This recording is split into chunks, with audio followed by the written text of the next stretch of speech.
स्वागत है आप सभी का फिर से हमारे YouTube channel Hema dental blog पे। मैं आपका डेंटल एडवाइजर और ओरल हेल्थ एक्सपर्ट नीतीश, और आज हम बात करेंगे एक बहुत महत्वपूर्ण टॉपिक पे जिसका नाम है RCT, रूट कैनाल ट्रीटमेंट। आज हमारे साथ इस वीडियो में रहेंगे doctor Atish Kumar Pandey, senior dental surgeon और माँ पद्मनी डेंटल केयर के ओनर। तो वीडियो हमारी बहुत अच्छी होने वाली है और आशा करते हैं आप सभी लोग हमारी वीडियो को देखेंगे और आपने वीडियो हमारी पूरी देखनी है। इम्पोर्टेंट टॉपिक है और बहुत बार ये सवाल पूछा जाता है। रूट कैनाल में बहुत सारे सवाल आते हैं, कितना खर्चा आता है, कैसे रूट कैनाल होता है। तो सारी जितनी भी प्रोसेसिंग होती है उसकी आज हम उसके बारे में ही चर्चा करेंगे। आपने वीडियो पूरी देखनी है, बीच बीच में स्किप मत करना, पूरी वीडियो देखना। अच्छी लगेगी तो अपने दोस्तों के साथ भी शेयर करना। बात करेंगे RCT। बहुत बार डॉक्टर द्वारा एडवाइस किया जाता है RCT करने के लिए। RCT क्या होता है? Root canal treatment. ठीक है, हिंदी में बात करेंगे तो दांत में जो नसें होती हैं उनका इलाज। क्या होता है, कभी हमारे दांत में ज्यादा इन्फेक्शन हो जाता है और पल्प में प्रॉब्लम आ जाती है। पहले भी बहुत सारी वीडियो मैंने बनाई है, आपको समझाया है कि दांत की जो ऊपरी लेयर होती है इनेमल, उसके बाद होती है डेंटाइन। डेंटाइन के बाद जब हमारी पल्प पे इन्फेक्शन चले जाता है, जहाँ पे जो हमारी नसें होती हैं, तो नसों में इन्फेक्शन पहुंचने के बाद हमारा जो रूट कैनाल का प्रोसीजर होता है, एक दूसरा हमारा ऑप्शन होता है वहां पे दांत को निकलवाने का। तो रूट कैनाल के बारे में हम बात करेंगे अभी। अगर दांत में इन्फेक्शन है तो हमको वहां पे रूट कैनाल कराना चाहिए। दांत में बार बार खाना फंस रहा है, और अगर TOP चेक करते हैं, बहुत आपने देखा होगा क्लिनिक में जाके ऊपर से टैप करते हैं तो नीचे जड़ में एकदम चुभता है दांत, तो दर्द होने लगता है, तो वहां पे हमको RCT एडवाइस की जाती है। तो फ्रेंड्स, RCT क्या है? जो दांत के नस होते हैं, नसों को जो हम उसमें जो खराब नसें हैं उनको निकाल के फिर उसमें गट्टा पर्चा भर के उसको हम सील कर देते हैं। उसके बाद हम उसको भर देते हैं फिलिंग के द्वारा, फिर बाद में उसमें हम क्राउन लगा देते हैं। तो इसमें क्या होता है, खर्चा क्लिनिक के अनुसार होता है। किसी का क्लिनिक छोटा है, किसी का क्लिनिक बड़ा है, और एक्सपीरियंस कितना है वहाँ पे जो डॉक्टर है उसको कितना एक्सपीरियंस है, तो ये चीज़ें भी मैटर करती हैं। और क्लिनिक की जगह पे भी डिपेंड करता है कि वो सिटी में है। और नॉर्मल हम खर्चा जानेंगे रूट कैनाल का, तो हम स्टार्ट करते हैं 2,500-3,000 से शुरू होता है, और ये 10-12 हज़ार तक भी जाता है एक रूट कैनाल का। क्योंकि इसमें क्या है, बहुत सारी चीजें हैं। कोई रूट कैनाल हैंड से करता है, 2-3 प्रकार से रूट कैनाल होती है। एक हैंड से होती है आपका, फिर रोटरी मशीन से भी होती है। तो खर्चा इन पर डिपेंड करता है कि जिस हिसाब से आपका डॉक्टर है, उसको एक्सपीरियंस है, क्लिनिक है, उसमें कौन सी जो मटेरियल है, किस तरीके से काम हो रहा है उसमें। तो ये सारी चीजें मैटर करती है कि कितना खर्चा आएगा। वो आपका 2,500-3,000 भी हो सकता है, वो आपका 10,000 भी हो सकता है। तो ये आपका इन सारी चीजों पे डिपेंड करता है। रूट कैनाल करने के बाद एक चीज होती है क्राउन। रूट कैनाल करने के बाद क्राउन होती है, जिसे हम हिंदी में बोलते हैं डेंटल कैप, जो दांत के ऊपर से कैप लगती है। तो RCT कंप्लीट होने के बाद आपको कैप लगाना भी बहुत जरूरी है। तो जहां तक हम बात करेंगे कैप के बारे में, कैप का तो खर्चा क्या है, कैप 2,000 में भी लगता है, 3,000 में भी लगता है, 5,000 में भी लगता है, 15,000 का भी लगता है। क्योंकि इसमें भी मटेरियल है। आप देखेंगे PFM है, जिरकोनिया है, जिरकोनिया प्रीमियम है, जिरकोनिया प्रीमियम प्लस है। तो बहुत सारी कैटेगरी आपको मिल जाती है लगाने के लिए। तो रूट कैनाल मैंने आपको बता दिया है कि इस तरीके से जो प्रोसीजर होता है। अब आगे को आपको बताएंगे डॉक्टर आतिश कुमार पांडे कि रूट कैनाल का किस प्रोसीजर से स्टेप बाय स्टेप बताएंगे। तो आप वीडियो पूरी देखें, आगे को देखते हैं। So very good morning, friends. This is Dr. Atish Kumar Pandey, and I am a dental surgeon practicing in Odisha from last 4 years. Or I welcome you all to this episode of the collaboration with Hema Dental Blog and Dr. Atish Blogs. तो अभी doctor Nitish ने तो आपको बता ही दिया होगा basic कि root canal है क्या एग्जैक्टली तो मेरे को जो टॉपिक दिया गया रूट कैनाल का प्रोसीजर्स के बारे में बताने के लिए, तो उसके ऊपर मैं अभी बात करने जा रहा हूँ दोस्तों। तो बेसिकली रूट कैनाल ट्रीटमेंट होता क्या है दोस्तों? रूट कैनाल ट्रीटमेंट का मतलब इटसेल्फ आप समझ लीजिए। रूट कैनाल ट्रीटमेंट मतलब कि जिस टूथ को हम लोग उसका विदाउट फीलिंग, मतलब कि अगर एक मतलब एक टूथ को हम लोग रेस्टोरेट नहीं कर सकते उसको, तो उस केस में हम लोग क्या कर सकते हैं, उस केस में हम लोग उसका रूट कैनाल ट्रीटमेंट कर सकते हैं। अगर पेन का इश्यूज है या फिर कभी कभार इंटेंशनल रूट कैनाल ट्रीटमेंट भी करना पड़ता है, इंटेंशनल आरसीटी भी करना पड़ता है अगर हम लोग कोई स्माइल डिजाइनिंग कर रहे हैं या फिर कोई ब्रीज दे रहे हैं। तो उस केस में क्या किया जाता है, हम लोगों को डेड करना पड़ता है टूथ को। कैसे करना पड़ता है उसको, उसको बोलते हैं रूट कैनाल ट्रीटमेंट। यानी कि जो जो हमारा जो टूथ सरफेस जो है, उसके जो तीन पार्ट्स होते हैं हमारे, अब बाहर से जो दिखाई देते हैं, एक है एनामेल, एक है डेंटिन, और the inner most one is called the pulp. तो हम लोग इसमें क्या करते हैं कि पल्प को हम उसको निकाल के, पल्प को निकालने के बाद हम लोग टूथ को उसको प्रिजर्व करते हैं, और उसको उन कैनाल्स को हम लोग क्लीन करके प्रॉपरली, उनमें हम लोग अच्छे से फिलिंग मटेरियल रूट में फिलिंग करके, उसके बाद हम लोग उसको एज ए सपोर्ट लेके हम लोग आराम से उस टूथ को प्रिजर्व कर सकते हैं, और वो बहुत ज्यादा दिन तक फंक्शनली और एस्थेटिकली वो आगे चल के काम आ सकता है दोस्तों। तो आइए जानते हैं ब्रीफ में। तो दोस्तों मैंने इसको सिंप्लीफाई करने के लिए मेरे साथ एक पोस्टर भी रखा है, जो कि मैं अपने क्लिनिक में ही रखता हूँ। तो दोस्तों यहाँ आप देख सकते हैं, this is root canal treatment. And ये होता कैसे है, पहले कोई भी आपके मान लीजिए ये वीडियो, तो पहले तो मैं एक डिस्क्लेमर देना चाहूंगा, this is not only for the doctor fraternity और the dentist fraternity, this is for all kind of people. मतलब कि एक नॉर्मल आदमी भी जान सकता है कि रूट कैनल ट्रीटमेंट क्या है। Because when we start talking in brief about root canal treatment और द डिपार्टमेंट ऑफ एंडोडोंटिक्स, वो बहुत बड़ा ब्रांच है, ह्यूज ब्रांच है, उसको शायद 3 साल पढ़ने के बाद भी शायद वो बहुत कम पड़ जाए। तो हम उतना ब्रीफ में नहीं जाएंगे दोस्तों, बट हम एक बेसिक आपको बताएंगे कि रूट कैनल ट्रीटमेंट होता क्या है, और रूट कैनल ट्रीटमेंट के प्रोसीजर्स क्या हैं, और उसके एडवांटेजेस डिसएडवांटेजेस क्या होते हैं।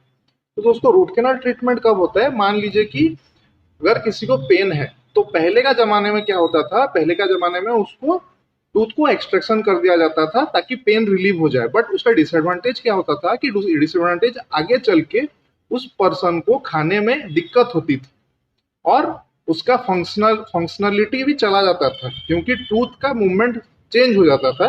तो वो स्पेस भी रिगेन नहीं होता था उस वो प्लेस में, और वो मतलब कि स्पेस वो कम हो जाता था, क्योंकि टूथ मूव करते हैं, अपने और मूव करते हैं दोस्तों।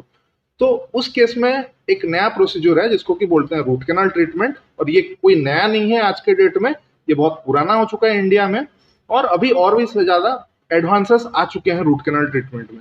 तो बेसिक एक क्या चीज है कि अगर किसी को पेन होता है, अगर हम लोग उसको प्रिजर्व कर सकते हैं, तो हम लोग प्रिजर्व करते हैं by the help of root canal treatment.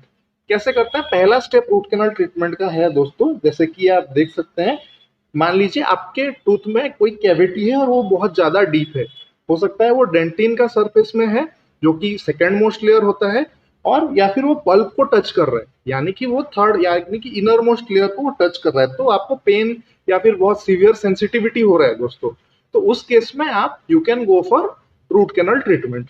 तो दोस्तों कैविटी ऑलरेडी होके है यहाँ पे, आप जैसे कि देख सकते हैं, और इसमें तो एब्सेस भी है। एब्सेस का मतलब है दोस्तों, हम लोग ओडिया में उसको पूजो बोलते हैं, या फिर इंग्लिश में उसको पस बोलते हैं, या फिर आप हिंदी में मेरे को एग्जैक्टली नहीं पता, बट सूजन आप देख सकते हैं, सूजन रहता है, स्वेलिंग रहता है दोस्तों किसी किसी केस में, और उसके बाद उसमें थोड़ा सा येलोइश डिस्चार्ज भी होता है दोस्तों। तो वैसे केस भी हम लोग ट्रीट कर सकते हैं बाय रूट कैनल ट्रीटमेंट। तो दोस्तों करते क्या है, हम पहला स्टेप होता है रूट कैनल ट्रीटमेंट का, एक्सेस ओपनिंग। तो दोस्तों एक्सेस ओपनिंग इटसेल्फ आप समझ सकते हैं उस वर्ड से कि एक्सेस ओपनिंग होता क्या है। एक्सेस एक्सेस का मतलब हमको दिखाई देने वाला, और दिखाई देने वाला यानी कि विजुअलाइज करने वाला भी, हमको दिखाई देने वाला, और एक्सेस की मतलब हम लोगों को वो फील्ड अच्छा से दिखाई दे, हम लोग उस पर काम करने पाए, दैट इज कॉल्ड एक्सेस। उसके नाम से ही आपको पता चल रहा होगा एक्सेस। और ओपनिंग, ओपनिंग का मतलब क्या है, हम लोग ओपन करेंगे। क्या ओपन करेंगे, हम लोग ये सरफेस को प्रॉपरली ओपन करेंगे ताकि हमारे इंस्ट्रूमेंट अच्छे से उसमें वो कैनाल्स में जा सके। वो जो कैनाल्स होता है, रूट के जो कैनाल्स होते हैं उसमें प्रॉपरली जा सके, हम लोग काम करने पाए, इस चीज के लिए उसको बोला जाता है एक्सेस ओपनिंग। तो क्या किया जाता है दोस्तों, हमारे जो इंस्ट्रूमेंट्स रहते हैं जनरली एरोटर रहता है, या फिर एरोटर से ही मेनली होता है, और कुछ बर्स रहता है, राउंड बर्स भी यूज करते हैं, एक्सेस ओपनिंग बर भी रहता है, एंडो एक्सेस बर भी बोलते हैं उसको। वो ज्यादातर थोड़ा मेडिकल टर्म हो जाएगा, बट एक नॉर्मल चीज में मैं आपको बोल रहा हूँ कि हमारे डेंटल के इंस्ट्रूमेंट से हम उसको एक्सेस लाते हैं। एक्सेस लाने के बाद दोस्तों क्या होता है, उस पर हम लोग जो जो कैरीज है, कैरीज यानी कि जो कैविटी है, उसको थोड़ा सा वाइड करके अच्छे से वो कैरीज को निकाल के हम लोग आराम से एक्सेस लाते हैं। एक्सेस लाने से हमको क्या होता है, हमको दिखाई देता है, हमको विजुअलाइज होता है, जो हमारा जो कैनाल्स है वो सब दिखाई देते हैं हमको। फिर हम लोग क्या करते हैं, ये हुआ फर्स्ट स्टेप, कैनाल हमको दिखाई दिया। तो कैनाल दिखाई देने के बाद we start our next procedure, that is called cleaning and shaping. अभी दोस्तों आप एक कॉन्ट्राडिक्शन है एक्चुअली, क्लीनिंग एंड शेपिंग मैं इसलिए बोल रहा हूँ क्योंकि अभी अगर आप कोई डेंटिस्ट हैं तो make sure that the term BMP पुराना हो चुका है, यानी कि बायोमैकेनिकल प्रिपरेशन, ये जो टर्म है ये पुराना हो चुका है। अभी एंडोडोंटिक्स में it is cleaning and shaping, यानी कि हम लोग क्लीन करते हैं वो कैनाल को और उसके साथ हम लोग उसको प्रॉपरली शेप करते हैं, ताकि लास्ट में हम उसको प्रॉपरली हम आराम से उसको जो है रेस्टोरेट करने पाए बाय आवर गट्टा पर्चा और एनी अदर बायोसेरामिक मटेरियल। तो दोस्तों इस केस में क्या होता है, एक जनरल आइडिया मैं आपको बता दे रहा हूँ। उसमें हमारे एंडोडोंटिक फाइल्स होते हैं। एंडोडोंटिक फाइल्स मतलब जो फाइल्स को हम लोग यूज करते हैं ताकि हम जो इन्फेक्शन जो रहता है या फिर कोई और चीज रहता है या फिर जो पल्प रेमनेंट्स रहते हैं या फिर कोई डेंटिनल भी कोई अगर रेमनेंट्स रहते हैं उसको हम लोग निकालने के लिए हम लोग उसको यूज करते हैं। और बेसिकली डेंटल जो एंडोडोंटिक फाइल्स जो होता है दोस्तों, एंडोडोंटिक फाइल्स हम लोग हैंड भी यूज कर सकते हैं और आजकल रोटरी भी आ चुका है, उसको भी आप यूज कर सकते हैं दोस्तों। और बस रोटरी भी आप यूज कर सकते हैं। और यूज करने के बाद हम लोग क्या करते हैं, डॉक्टर्स जनरली हम लोग उससे हम लोग एक क्या बोलते हैं उसका इन्फेक्शन निकालते हैं हमारे प्रोसीजर से, यानी कि क्लीनिंग एंड शेपिंग। आप नाम से पता चला होगा, क्लीन करते हैं हम लोग कैनाल्स को, जितने भी कैनाल्स रहते हैं, और अच्छे से उसको शेप करते हैं ताकि हम लोग उसको फिल कर पाए फ्यूचर में।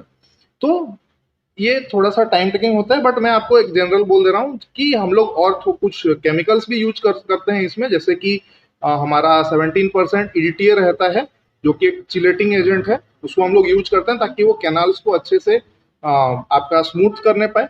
प्लस हम लोग सोडियम हाइपोक्लोराइड भी यूज करते हैं दोस्तों, ताकि सोडियम हाइपोक्लोराइड जब यूज होता है तो उसका काम यही है कि जब वो अंदर की तरफ जाता है कैनाल को तो वो डिसइंफेक्ट करता है अच्छे से।